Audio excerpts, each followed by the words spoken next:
Hi കുട്ടികളെ, എല്ലാവർക്കും ട്യൂട്ടേഴ്സിൻ്റെ പുതിയൊരു വീഡിയോയിലേക്ക് സ്വാഗതം.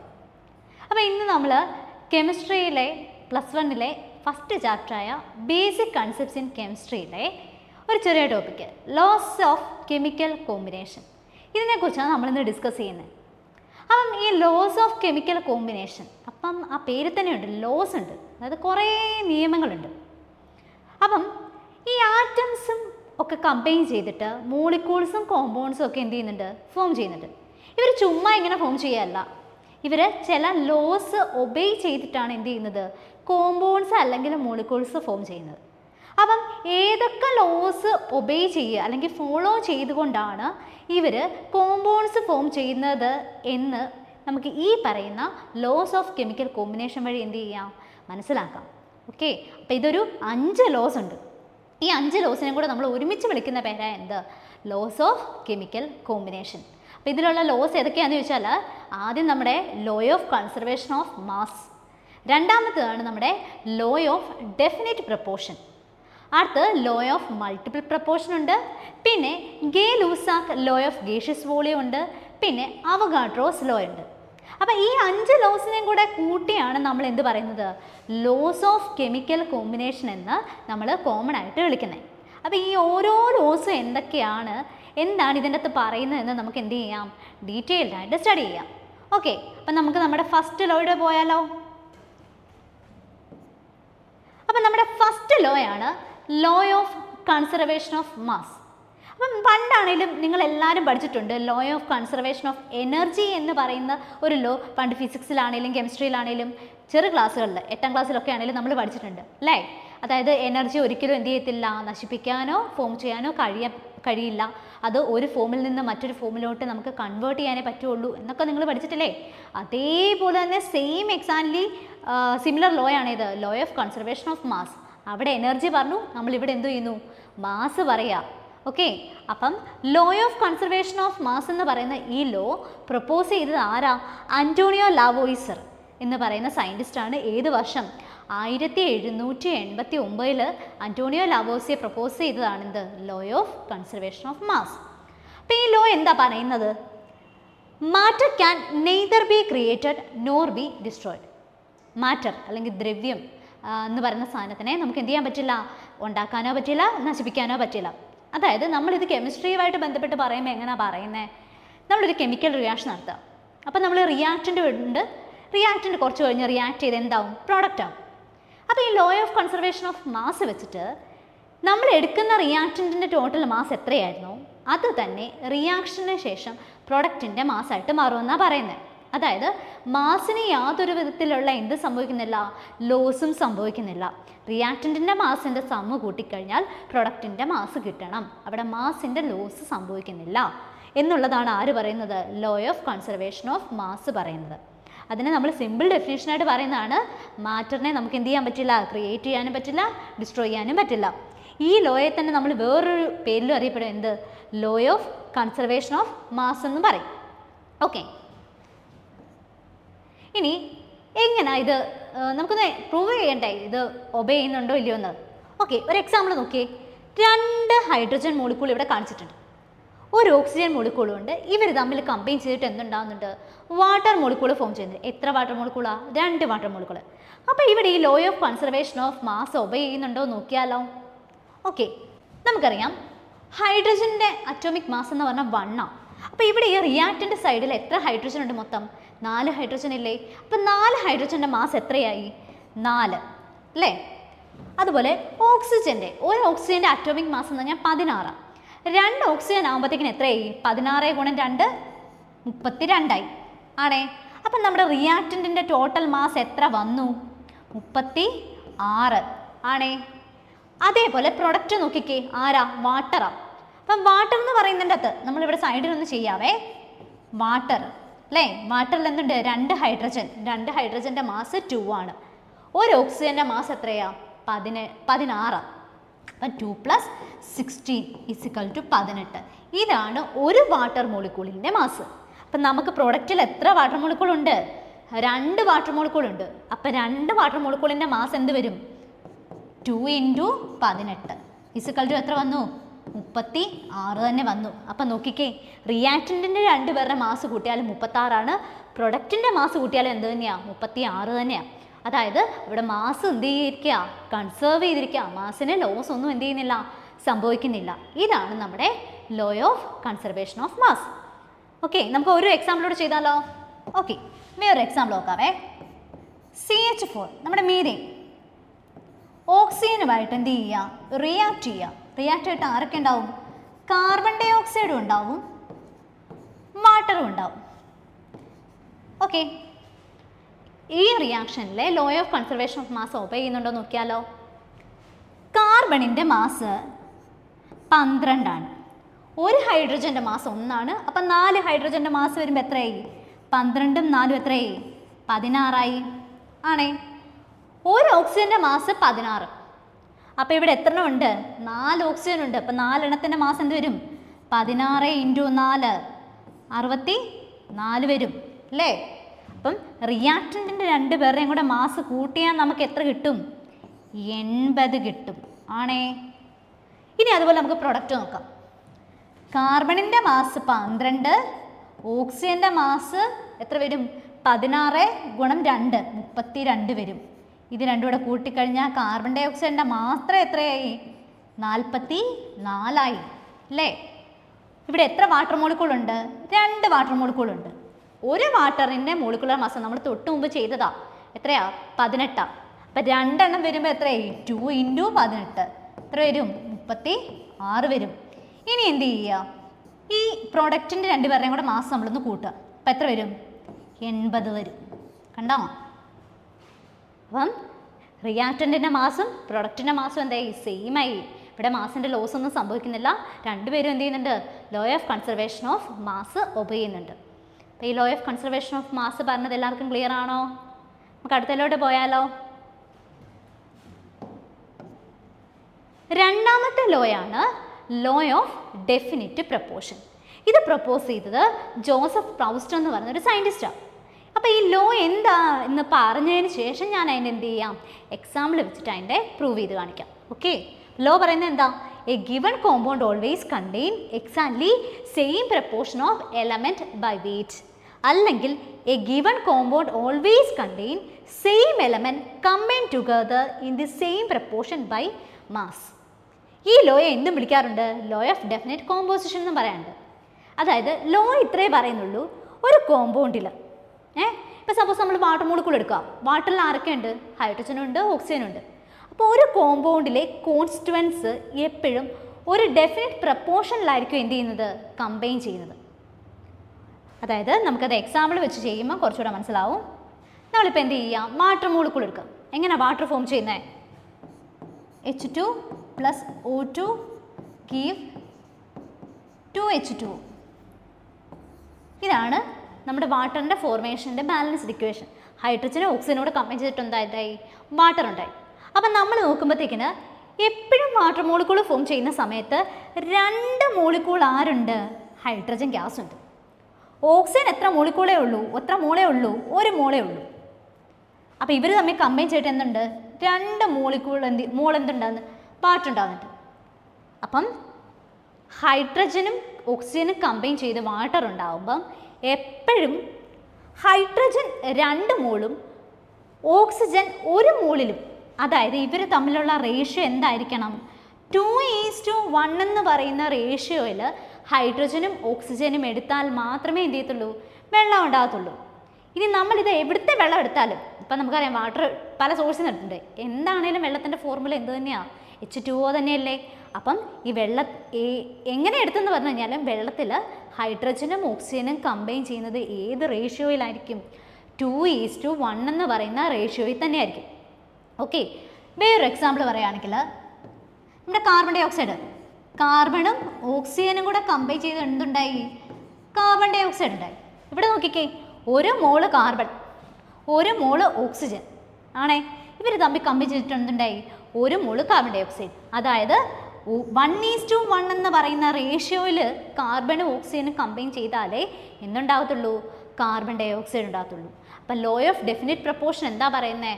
ഒരു കോമ്പൗണ്ട്സ് ഉണ്ടാകുമ്പോൾ അതിലെ കോൺസ്റ്റുവൻസ് ഒരു ഡെഫിനിറ്റ് റേഷ്യോയിലായിരിക്കും അവരെപ്പോഴും എന്ത് ചെയ്യുന്നത്, കമ്പൈൻ ചെയ്യുന്നത്.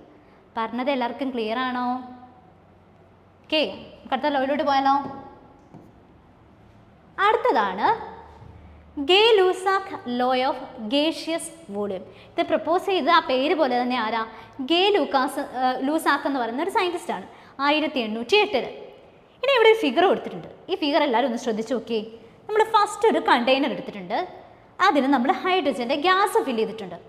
രണ്ടാമത്തെ കണ്ടെയ്നറിൽ നമ്മൾ ക്ലോറിൻ്റെ ഗ്യാസ് കൂടെ ഫില്ല് ചെയ്തു. ഇനി നമ്മൾ എന്ത് ചെയ്യുക, ഈ രണ്ട് കണ്ടെയ്നറും കൂടെ മിക്സ് ചെയ്ത് എന്തുണ്ടാക്കി, ഹൈഡ്രജനും ക്ലോറിനും കൂടെ കമ്പൈൻ ചെയ്താൽ എന്താ ഉണ്ടാവുക, HCl അല്ലേ ഉണ്ടാവുന്നത്, HClൻ്റെ ഗ്യാസും ഉണ്ടായി. അപ്പം ഗേ-ലൂസാക്കിൻ്റെ ലോ എന്താ പറയുന്നത് നോക്കിയേ.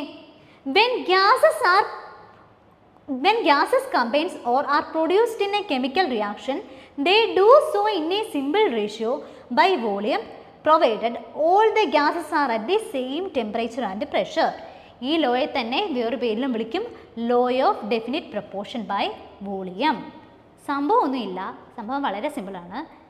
രണ്ട് ഗ്യാസ് മോളിക്യൂൾസ് അല്ലെങ്കിൽ രണ്ട് ഡിഫറെൻറ്റ് ഗ്യാസ് എടുക്കുക, സെയിം ടെമ്പറേച്ചറിലും ആയിരിക്കണം. കണ്ടീഷൻ ഉണ്ട്, കണ്ടീഷൻ മറന്ന പോലെ സെയിം എന്താ ടെമ്പറേച്ചറിലും പ്രഷറിലുമാണ് നമ്മൾ ഈ രണ്ട് ഗ്യാസുകൾ എടുത്തിട്ട് മിക്സ് ചെയ്യുന്നതെങ്കിൽ ഈ മിക്സ് ചെയ്ത് ഉണ്ടാകുന്ന ഗേഷ്യസ് പ്രോഡക്റ്റ് എന്നിട്ടുണ്ടാകുന്നുണ്ട്.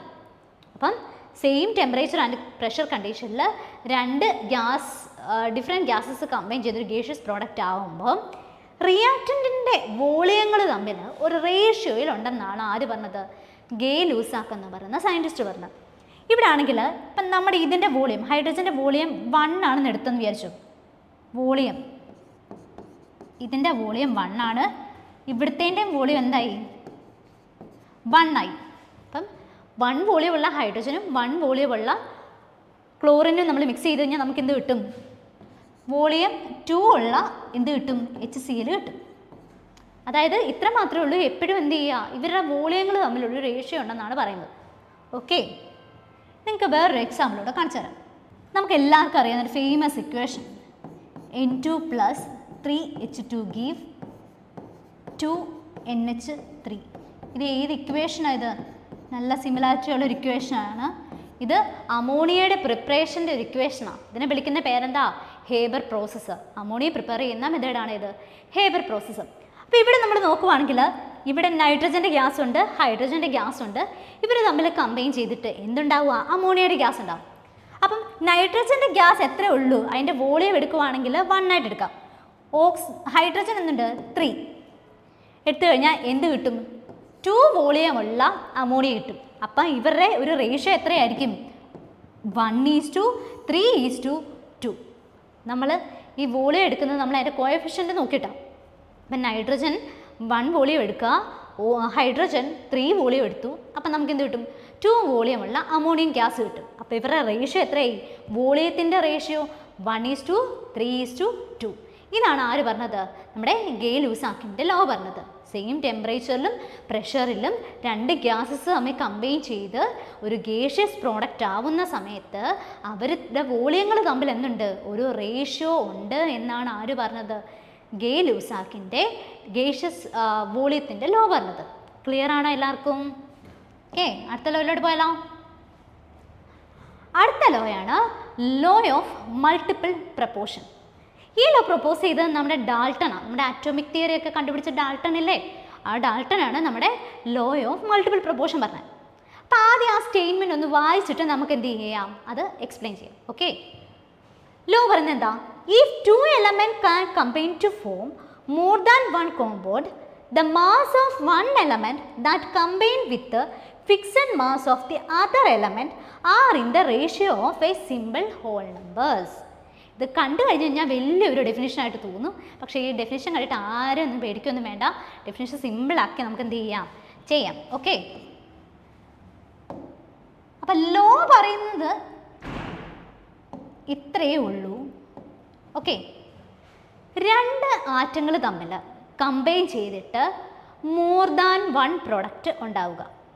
ഓക്കെ, അതായത് ഇപ്പം കാർബണും ഓക്സിജനും കൂടെ കമ്പൈൻ ചെയ്ത് എന്തുണ്ടാവാം, കാർബൺ മോണോക്സൈഡ് ഉണ്ടാവാം ഇല്ലേ. അതേപോലെ കാർബണും ഓക്സിജനും കൂടെ കമ്പൈൻ ചെയ്തിട്ട് എന്തും ഉണ്ടാവാം, കാർബൺ ഡൈ ഓക്സൈഡും എന്ത് ചെയ്യാം, ഉണ്ടാവാം അല്ലേ. അപ്പം ഞാൻ ഇക്വേഷൻ ബാലൻസ് ഒന്നും ചെയ്യുന്നില്ല, ജസ്റ്റ് ഒന്ന് മനസ്സിലാവാൻ വേണ്ടി എഴുതുന്നത് മാത്രമേ ഉള്ളൂ. നോക്കിയേ, കാർബണും ഓക്സിജനും കൂടെ കമ്പൈൻ ചെയ്താൽ കാർബൺ ഡൈ ഓക്സൈഡ് ഉണ്ടാവാം, കാർബണും ഓക്സിജനും കൂടെ കമ്പൈൻ ചെയ്താൽ എന്തുണ്ടാവാം, കാർബൺ ഡൈ ഓക്സൈഡ് ഉണ്ടാവും. അപ്പോൾ ഈ ലോ പറഞ്ഞത് രണ്ട് എലമെൻറ്റ്സ് തമ്മിൽ കമ്പൈൻ ചെയ്ത് മോർ ദാൻ വൺ കോമ്പൗണ്ട് ഉണ്ടാകുമ്പോൾ ഇതിൽ ഒരു എലമെൻറ്റിൻ്റെ മാസ് ഫിക്സ്ഡ് ആയിരിക്കും, മറ്റേ കമ്പൈൻ ചെയ്യുന്ന റിയാക്റ്റൻറ്റിൻ്റെ മാസുകൾ തമ്മിൽ ഒരു റേഷ്യോ ഉണ്ടായിരിക്കുമെന്നാണ് ആര് പറഞ്ഞത്, ലോ ഓഫ് മൾട്ടിപ്പിൾ പ്രപ്പോർഷൻ പറഞ്ഞത്. ഒന്നുകൂടെ ക്ലിയർ ചെയ്ത് തരാം. ഇപ്പം നമ്മൾ കാർബൺ എടുക്കാം, കാർബണിൻ്റെ മാസ് എത്ര, അറ്റോമിക് മാസ് 12 അല്ലേ, 12 ഗ്രാം എന്ന് വേണേൽ നമുക്ക് എടുക്കാമല്ലോ. ഓക്സിജൻ, ഒരു സിംഗിൾ ഓക്സിജൻ ആണേ, അപ്പോൾ എത്ര വരും, ഒരു സിംഗിൾ ഓക്സിജൻ്റെ എത്രയായിരിക്കും, സിംഗിൾ ഓക്സിജൻ്റെ അറ്റോമിക് മാസ് എത്രയാ, ശരിക്കും ഇതിനെ നമുക്ക് ബാലൻസ് ചെയ്യുമ്പോൾ വേണമെങ്കിൽ ഹാഫ് O2 എന്ന് വേണമെങ്കിൽ എഴുതാം അല്ലേ. അപ്പോൾ ഈ 2 2 എന്ത് ചെയ്യും, വെട്ടിപ്പോവും, ബാലൻസ് ചെയ്തെടുക്കും ഞാൻ. അപ്പോൾ ഈ ഓക്സിജൻ്റെ മോളിക്കുലർ മാസ് എത്രയാ, 16 ഗ്രാം അല്ലേ. എന്തുണ്ടായി, കാർബൺ മോണോക്സൈഡ് ഉണ്ടായി, എത്രയായി, 28 ഗ്രാം. അതേപോലെ ഇവിടെ നോക്കിക്കേ, കാർബണിൻ്റെ മാസ് 12, ഓക്സിജൻ O2 ആണ്, അപ്പോൾ എത്രയായി, 16 16 32 ഗ്രാം. എത്ര കാർബൺ ഡൈ ഓക്സൈഡ് ഉണ്ടായി, 44 ഗ്രാം. ഓക്കെ, ഇനി ഞാൻ പറയുന്ന കാര്യം ശ്രദ്ധിച്ചോ, രണ്ട് എലമെൻറ്റുകൾ തമ്മിൽ കമ്പൈൻ ചെയ്തിട്ട് രണ്ട് ഡിഫറെൻറ്റ് പ്രൊഡക്റ്റ് ഉണ്ടായി. ഇതിൽ ആരുടെ മാസ് ഫിക്സ്ഡാ, കാർബണിൻ്റെ മാസ് ഫിക്സ്ഡാ. അപ്പം ഫിക്സഡ് മാസ് ഉള്ള ആളിൻ്റെ കൂടെ ചേരുന്ന മറ്റേ റിയാക്റ്റൻറ്റുകൾ തമ്മിൽ ഒരു റേഷ്യോ എക്സിസ്റ്റ് ചെയ്യുന്നുണ്ട് അവരുടെ മാസ് തമ്മിൽ. ഇവിടെ നോക്കിക്കേ, ഓക്സിജൻ്റെ ഇവിടുത്തെ മാസ് 16, ഇവിടുത്തെ മാസ് എത്രയാ, 32. അപ്പം ഈ രണ്ട് മാസുകൾ തമ്മിൽ ഒരു റേഷ്യോ ഉണ്ടെന്നാണ് പറഞ്ഞത്. എത്ര വരും, 16:32. അതായത് എത്രയാ, 1:2 എന്ന് പറയുന്നൊരു റേഷ്യോ ഉണ്ടായിരിക്കുമെന്നാണ് ആര് പറഞ്ഞത്, ലോ ഓഫ് മൾട്ടിപ്പിൾ പ്രപ്പോർഷൻ പറയുന്നത്. അപ്പം ലോ ഞാൻ ഒന്നുകൂടെ പറയാം, രണ്ട് എലമെൻറ്റുകൾ തമ്മിൽ കമ്പൈൻ ചെയ്ത് മോർ ദാൻ വൺ കോമ്പൗണ്ട് ഉണ്ടാകുമ്പോൾ ഫിക്സഡ് മാസ് ഉള്ള ഒരാളുടെ കൂടെ കമ്പൈൻ ചെയ്യുന്ന ബാക്കി റിയാക്റ്റൻറ്റിൻ്റെ തമ്മിൽ മാസിന് എന്തുണ്ട്, ഒരു ഫിക്സഡ് റേഷ്യോ അല്ലെങ്കിൽ ഫിക്സഡ് നമ്പർ ഉണ്ടെന്നാണ് പറഞ്ഞത്. ഇവിടെ ഫിക്സഡ് മാസ് ഉള്ളത് കാർബണും കാർബണോട് കമ്പൈൻ ചെയ്യുന്ന ഓക്സിജൻ്റെ അളവുകൾ തമ്മിൽ എന്തുണ്ട്, അല്ലെങ്കിൽ ഓക്സിജൻ്റെ മാസ് തമ്മിൽ എന്തുണ്ട്, ഒരു റേഷ്യോ ഉണ്ട്. ആ റേഷ്യോ എത്രയാണ്, 16:32 അല്ലെങ്കിൽ 1:2. ഓക്കെ, ഈ ലോ എല്ലാവർക്കും ക്ലിയർ ആണോ? അടുത്ത ലോയിലോട്ട് പോയാലോ. നമ്മുടെ ലാസ്റ്റ് ലോ ആണ് ആര്, അവഗാഡ്രോ ലോ. ഓക്കെ, പണ്ട് നമ്മൾ ഈ 8ാം ക്ലാസ്സിലൊക്കെ ബോയിൽസ് ലോ, ചാൾസ് ലോ ഒക്കെ പഠിക്കുന്ന കൂട്ടത്തിൽ നമ്മൾ ചെറുതായിട്ടൊന്ന് പഠിച്ചു പോകുന്ന സാധനമാണ് ഇത്, അവഗാഡ്രോ ലോ. അപ്പോൾ അവഗാഡ്രോയുടെ ലോ എന്താണെന്ന് നമുക്ക് നോക്കിയിട്ട് പോകും. അപ്പോൾ ഈ ലോ പ്രപ്പോസ് ചെയ്ത ആരാ, അവഗാഡോ എന്ന് പറയുന്ന സയൻറ്റിസ്റ്റാണ്. ഏത് വർഷം, 1811. ലോ ഇത്രേ പറയുന്നുള്ളൂ, equal volume of all gases at the same temperature and pressure should contain equal number of molecules. അതായത് സെയിം ടെമ്പറേച്ചറിലും പ്രഷറിലും നമ്മൾ ഈക്വൽ വോളിയം ഗ്യാസസ് എടുത്തിട്ടുണ്ടെങ്കിൽ അവരിൽ ഈക്വൽ നമ്പർ ഓഫ് മോളിക്യൂൾസ് ഉണ്ടാവും എന്നാണ് ആര് പറയുന്നത്, നമ്മുടെ അവഗാഡ്രോ പറയുന്നത്. ഓക്കെ, അടുത്തത് നമുക്ക് ഈ അവഗാഡ്രോ ലോ എങ്ങനെയാണെന്ന് എന്ത് ചെയ്യാം ഒന്ന് പറയാം. ഓക്കെ, അവഗാഡ്രോ ലോ പറയുന്നത് സെയിം ടെമ്പറേച്ചറിലും പ്രഷറിലും നമ്മൾ ഈക്വൽ വോളിയം ഉള്ള ഗ്യാസുകൾ എടുത്തു കഴിഞ്ഞാൽ അതിലെന്തുണ്ടായിരിക്കും, equal number of gaseous molecule ഉണ്ടായിരിക്കുമെന്നാണ് ആര് പറയുന്നത്, നമ്മുടെ അവഗാഡ്രോയുടെ ലോ പറയുന്നത്. ഓക്കെ, ഇത് നമുക്കൊന്ന് സ്കീമാറ്റിക്കലി ഒന്ന് നോക്കാം എങ്ങനെയാണ് വരുന്നതെന്ന്. ഇവിടെ നോക്കിക്കേ, 3 കണ്ടെയ്നേഴ്സ് എടുത്തിട്ടുണ്ട്. അപ്പോൾ അതിൽ എല്ലാവരുടെയും ടെമ്പറേച്ചർ സെയിം തന്നെയാണ്, 100 തന്നെയാണ്. എല്ലാവരുടെയും പ്രഷറും സെയിമാണ്, 210. ഇനി എല്ലാവരുടെയും വോളിയം എന്താണ്, കോൺസ്റ്റൻ്റ് ആണ്. ഇനി എല്ലാവരുടെയും നോക്കിക്കേ, ഇവിടെ മോളിക്യൂൾസിനെ ഇവർ സർക്കിൾ വെച്ചിട്ട് എന്ത് ചെയ്തിട്ടുണ്ട്, റെപ്രസെൻറ്റ് ചെയ്തിട്ടുണ്ട്. ഈ സർക്കിൾ അല്ലെങ്കിൽ ഈ മോളിക്യൂൾസിന് എണ്ണം ഒന്ന് വേണ്ടി നോക്കിക്കേ, എല്ലാം എന്ത് തന്നെയാണ്, സെയിം തന്നെയാണ്. അപ്പം അവഗാഡ്രോയുടെ ലോ പറയുന്നത് എന്താ, സെയിം ടെമ്പറേച്ചറിലും സെയിം പ്രഷറിലും നമ്മൾ കോൺസ്റ്റൻറ്റ് വോളിയം ഉള്ള ഗ്യാസ് എടുത്തു കഴിച്ചു കഴിഞ്ഞാൽ ഈ എല്ലാ ഗ്യാസിലും എന്തായിരിക്കും, same number of gaseous molecules ഉണ്ടായിരിക്കും എന്നാണ് ആര് പറയുന്നത്, അവഗാഡ്രോയുടെ ലോ പറയുന്നത്. ഈ പറഞ്ഞ സാധനം ക്ലിയർ ആണ് എല്ലാവർക്കും? നിങ്ങൾക്ക് ഡൗട്ട് ഉള്ളവർക്ക് വേണമെങ്കിൽ എന്ത് ചെയ്യാം, ഇതിൻ്റെ അകത്ത് എത്ര മോളിക്യൂൾസ് ഉണ്ടെന്ന് കൗണ്ട് ചെയ്ത് വേണമെങ്കിൽ നോക്കാം. നോക്കുമ്പോൾ കാണാം എല്ലാവർക്കും എന്താണ്, same number of gaseous molecules ആണ്. ഓക്കെ, അപ്പം നമ്മുടെ ലോ പറയുന്നത് നോക്കി, equal volume of all gases at all the same temperature of pressure contain equal number of molecules. Same ടെമ്പറേച്ചറിലും സെയിം പ്രഷറിലും ഈക്വൽ വോളിയം ഉള്ള ഗ്യാസുകളിൽ ഈക്വൽ നമ്പർ ഓഫ് എന്തുണ്ടായിരിക്കും, ഗേഷ്യസ് മോളിക്യൂൾ ഉണ്ടായിരിക്കും എന്നാണ് ആര് പറയുന്നത്, നമ്മുടെ അവഗാഡ്രോയുടെ ലോ പറയുന്നത്. ഓക്കെ, അപ്പം നമ്മൾ ഇന്ന് ഡിസ്കസ് ചെയ്ത ലോസ് ഏതൊക്കെയാണ്? ലോസ് ഓഫ് കെമിക്കൽ കോമ്പിനേഷൻ ആയിരുന്നു. ഏതൊക്കെ ലോസാണ് നമ്മൾ പറഞ്ഞത്? ആദ്യം law of conservation of mass പറഞ്ഞു, 2 ലോ ഓഫ് ഡെഫിനിറ്റ് പ്രപ്പോർഷൻ പറഞ്ഞു, 3 നമ്മൾ ഗേ-ലൂസാക്കിൻ്റെ ഗേഷ്യസ് വോളിയത്തിൻ്റെ ലോ പറഞ്ഞു, പിന്നെ ലോ ഓഫ് മൾട്ടിപ്പിൾ പ്രപ്പോർഷൻ പറഞ്ഞു, പിന്നെ ലോ ഓഫ് അവഗാഡ്രോയുടെ ഗേഷ്യസ് വോളിയത്തിൻ്റെ നമ്മൾ ലോ പറഞ്ഞു, അവഗാഡ്രോ ലോയും പറഞ്ഞു. അപ്പോൾ ഇങ്ങനെ 5 ലോസ് നമ്മൾ പഠിച്ചു. അപ്പോൾ ഈ 5 ലോസിനെയും കൂടി നമ്മൾ കോമൺ ആയിട്ട് വിളിക്കുന്ന പേരാണെന്ത്, ലോസ് ഓഫ് കെമിക്കൽ കോമ്പിനേഷൻ. അപ്പം നമ്മുടെ ഈ ലോസ് ഓഫ് കെമിക്കൽ കോമ്പിനേഷൻ പഠിപ്പിച്ചത് എല്ലാവർക്കും മനസ്സിലായോ? നന്നായിട്ടിരുന്ന് പഠിക്കുക. ഓക്കെ, നമ്മുടെ ചാനൽ എല്ലാവരും എന്ത് ചെയ്യുക, ലൈക്ക് ചെയ്യുക, ഷെയർ ചെയ്യുക, സബ്സ്ക്രൈബ് ചെയ്യുക, നിങ്ങളുടെ ഫ്രണ്ട്സിനൊക്കെ എന്ത് ചെയ്യുക, റെക്കമെൻഡ് ചെയ്യുക. ഓക്കെ, അപ്പം ബൈ.